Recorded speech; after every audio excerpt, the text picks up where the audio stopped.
Huber in the morning on 100.7 The Bay.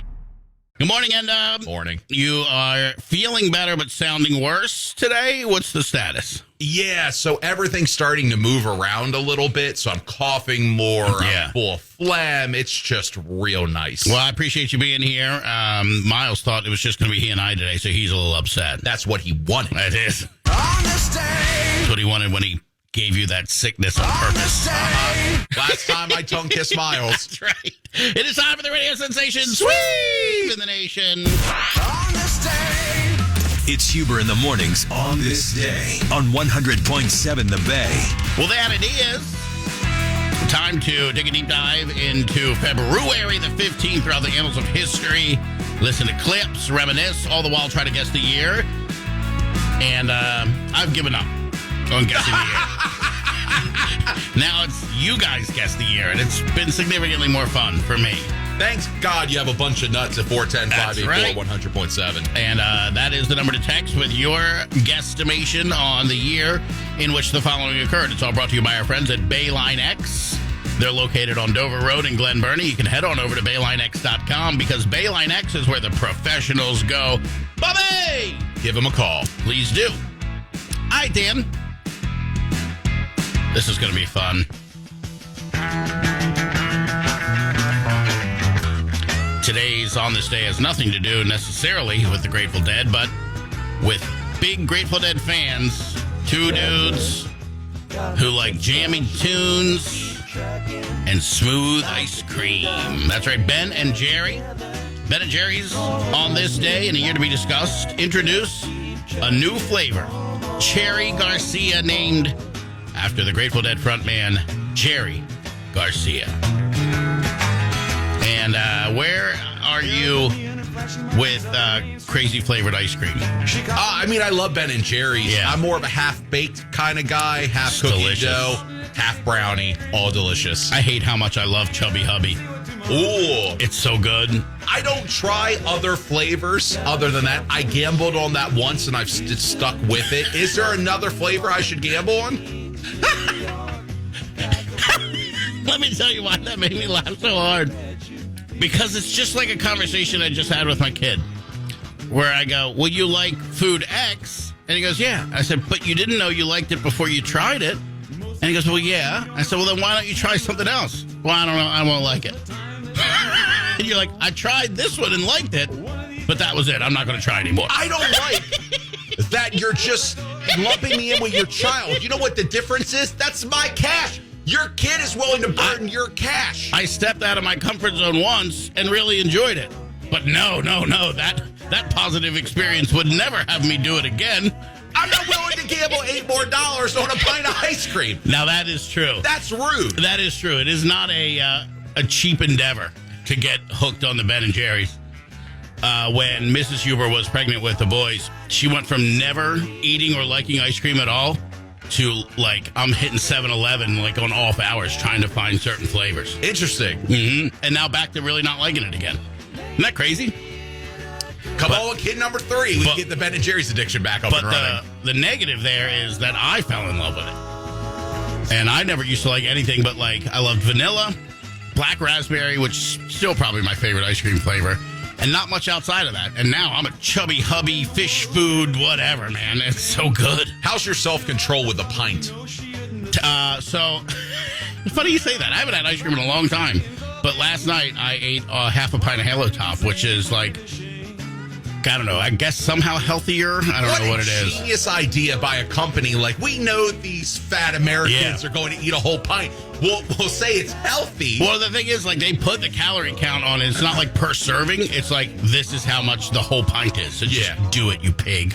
Yeah, because the Ben & Jerry's half-baked, a whole pint is about 1,300 Is that how it is? On a pint. I think the pint of Halo Top is 360, and I ate half of it last night. So not terrible. I'm proud of you. Yeah. I'm trying. But I do, I think Ben & Jerry's, not only was it delicious ice cream, or is it delicious ice cream, but it's also kind of cool. Like the Cherry Garcia, that's fun. Fish food, PHISH fish food. Bohemian Raspberry. And Ron Burgundy's Scotch, which is hilarious. That was the tie-in, I believe, for the Anchorman 2 movie. 60% of the time, it tastes delicious every time. It's hilarious. So the sense of humor, the association with the, I don't know. I guess it was just all about like from the hills of, whatever. The cows are their hair's combed every day as we delicately extract their milk for this ice cream. I mean, that was the marketing for most ice cream. And then Ben & Jerry's came out like, hey, man, when you're super hungry, you just eat our ice cream, man. Well, like fish food, it says we're from Vermont. Fish is from Vermont. Yeah. There you go. Right. Yeah, like a Haagen-Dazs for the indulgent. You know what I mean? It's like our cream is so smooth and extravagant, you'll need 4 spoons to eat it. And I don't know. It just didn't appeal to like somebody who just had some vitamins. Right. So before you give me a year, who is the stepchild, the forgotten child of the ice cream game? Is it Breyers? Is it Haagen-Dazs? I mean, Haagen-Dazs has those little stores in all like the tourist trap destinations, which is kind of keeping them top of mind for me anyway. Because we're blessed with Turkey Hill and Highs for that matter. I like both of those too. I do miss the Breyers. I think it was Breyers. Like, I think that's the one that kind of the black box. Yeah. Where it was like you get the little line of vanilla, the little line of strawberry, and the little line of chocolate. And you can kind of, depending on how, you can eat one straight down, or you can roll that scooper across all 3. Never did Neapolitan? that. Yeah, never did that. Always ate them one at a time. God, and I'm the weird one. And I didn't even like where they mixed together. You know what I mean? Well, chocolate and strawberry is fine. Strawberry and vanilla is fine. Strawberry mixed with all 3 of those is where the line is, because chocolate and vanilla is pretty solid. Swirl it. Yeah. But strawberry mixed with the other 2 flavors, horrendous. I am a Friendly's lover. And I guess that's a Hershey's product, right? A Fripple? You're going to Friendly's for a Fripple? Friendly's black raspberry ice cream. Oh, my God, it's my favorite. I love it. Especially when it's got a little, like, the ice crystals in it. Like, maybe it hadn't been ordered for a couple of days and it gets a little frost burnt on the top. I love it. I don't know why. You're an animal. Give me a year. Now I'm mad. Let's see what we got here. I got not a lot of guesses. Boo from Towson say definitely late 80s. Mike in Tawnytown giving me an 87. Colette in Centerville giving me an 86. Krista in Hamilton giving me an 87. That's all I can see. So I guess I would go with the majority here. 19. Oop, wrong mouse. 1987? It was 87. Thank goodness. That is correct. Jerry had me messed up here. That is correct. That is correct. That is correct. That's the fact, Jack. And finally, a little bit of... All right, cool. Nice. I'm as old as Cherry Garcia. That's weird. I'm going to use that as the frame of reference. Yeah. Hey, back when my day, when Cherry Garcia came out, is that how it's going to go? Oh, I was thinking more if I were to get divorced and I was back on dating apps. That would be my Hinge opening line. I'm as old as Cherry Garcia, but twice as sweet.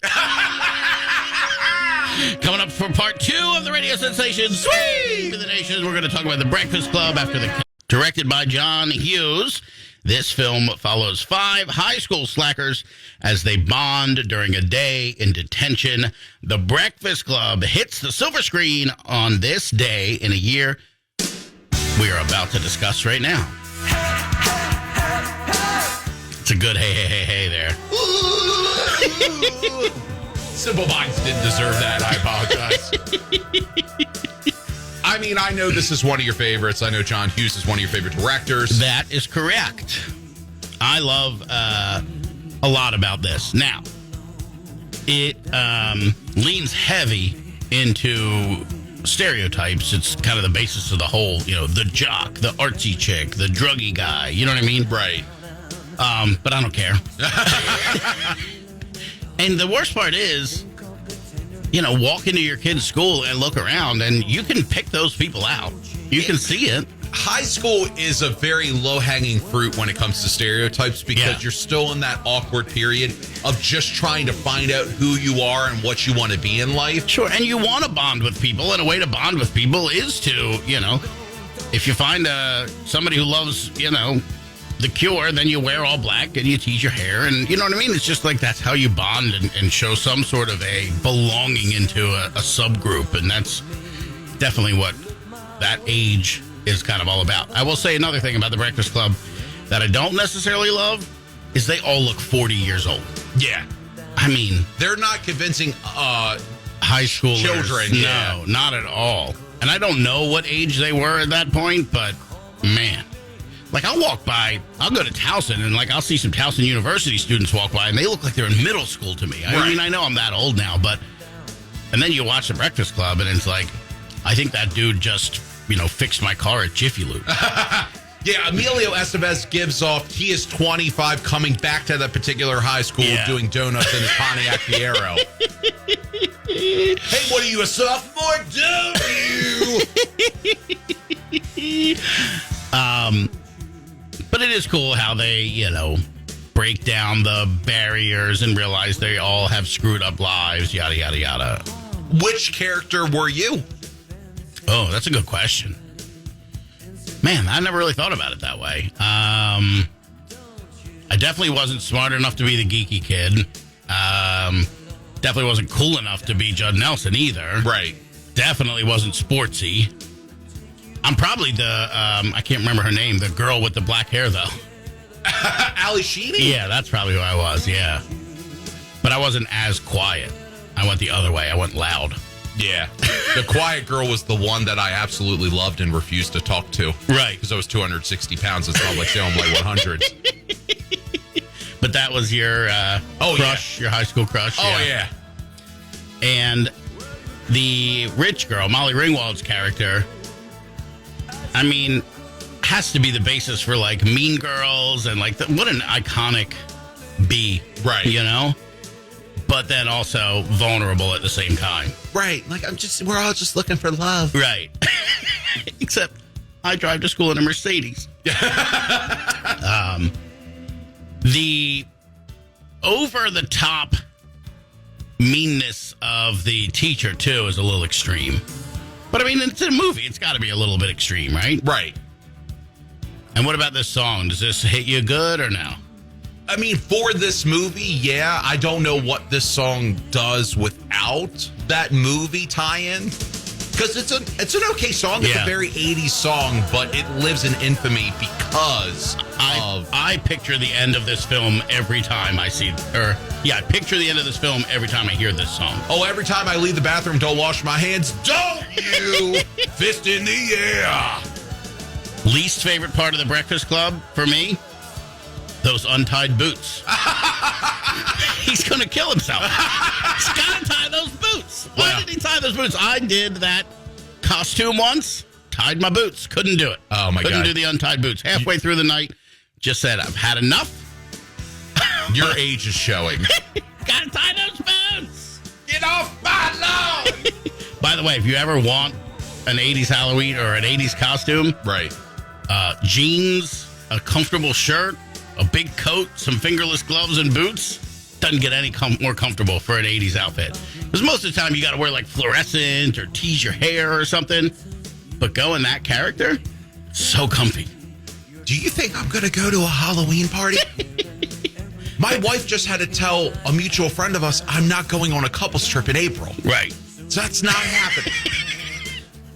One day something's going to happen and your script's going to flip and you're just going to become the social butterfly. I can feel it. You better pray that we have a company trip somewhere, that this morning show takes off and we have to go somewhere where it's sunny and 75. It's really the only way I'm going to hang out with you people outside of these four walls. We have to make it a mandatory situation, for work, or it'll never happen. Right. Because I won't give up on work, but I will give up on Mini Horse and producer Matt very quickly. So you're telling me that if you saw them in the hallway, you would not look their way? No. You would walk on by them? No, I would. Rain would keep falling. The rain would keep falling down. I would Emilio Estevez push producer Matt into a locker and then do him the chew for flinching. All right, here, my lord. Where's the thing? 1985. It is 1985. That is correct. That is correct. You're killing me, Smalls. I just had to throw that in. I miss it. You know what I mean? That is correct. That's the fact, Jack. I held it up there for a little bit, Jordan style. I hate you. It's a trap. All right, nice. It's time. I want you to put your hands together and welcome him to the stage. Why? Big round of applause for Jackson Heights' own Mr. Randy Watson. Yes. That's the fact, Jack.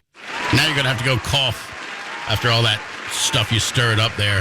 Alex, I spit on the screen so we can get a wet nap. First of all, get a photo of his lung butter coating our screen like a nice piece of toast. That Randy Watson got me really good.